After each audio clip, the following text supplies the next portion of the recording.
what was life like at Google in the first place? And how did Yeah. you even like get an interview to work at Google? How does that work? Did they call you and say, hey, Pam, we think you're doing really good. We see all of those good grades. We're going to give you a shot at Google. How does that whole thing work? Yeah, so I was in the last months of my master's degree in Shanghai at that time when I was working with the career advisor or career coach of that university. And I think that was like 2 months before graduation or something. He brought across this opportunity where he was like, hey, Google is looking for people to join the company. Don't you want to apply? And so I was like, well, if someone's already asking me, then obviously I'd do it. I definitely would have not applied myself ever because I would have underestimated myself so much. Yeah. That's how I feel about Google as well. I'm like, those people are super smart. I don't belong there. That's how I feel about applying for a job at Google. Yeah. I think it's a little bit of that imposter syndrome, Yeah. right? And so the thing was also at that point in time, because I'd worked before and I'd volunteered and so on, I already knew a couple of people who were working in Google. So I asked them for a referral, and I think I had like 3 referrals.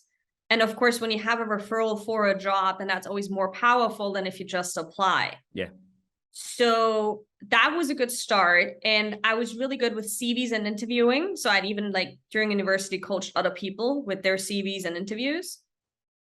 And what turned out after those like 5 interviews, so 2 online and 3 at Google, was what they really appreciated about me was this diverse background of having tried so many different things, having traveled quite a fair amount already back then.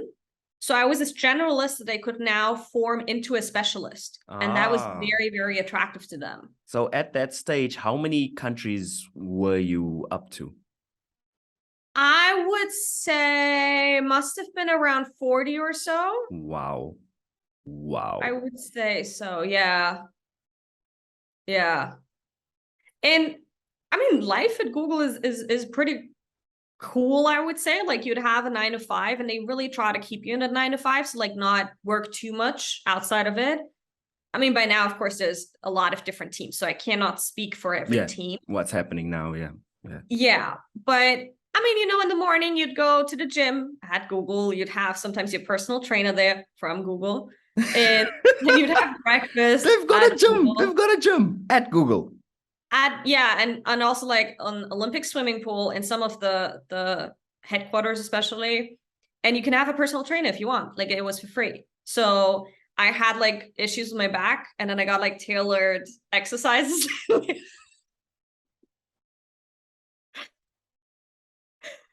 Yeah. want that. Yeah. So you can't have that in all the in-country offices because they're usually smaller, right? But if it's the headquarters, like in Dublin, I think London as well, San Francisco and so on, you'd have a lot of these things. And yeah, then you do your work, lunch again at Google. Again, food is all free. And That's actually one thing I wanted to ask you about. yeah, It is my only burning question about working at Google.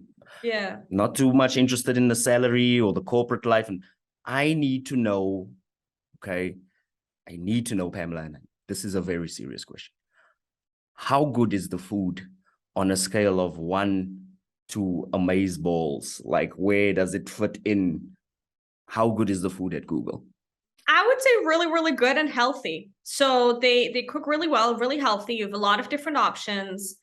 And yeah, good restaurant quality. Like So they it's really put in an effort. so you got, and there's like this buffet and you can just choose Yeah, what you want. And yeah, yeah. okay.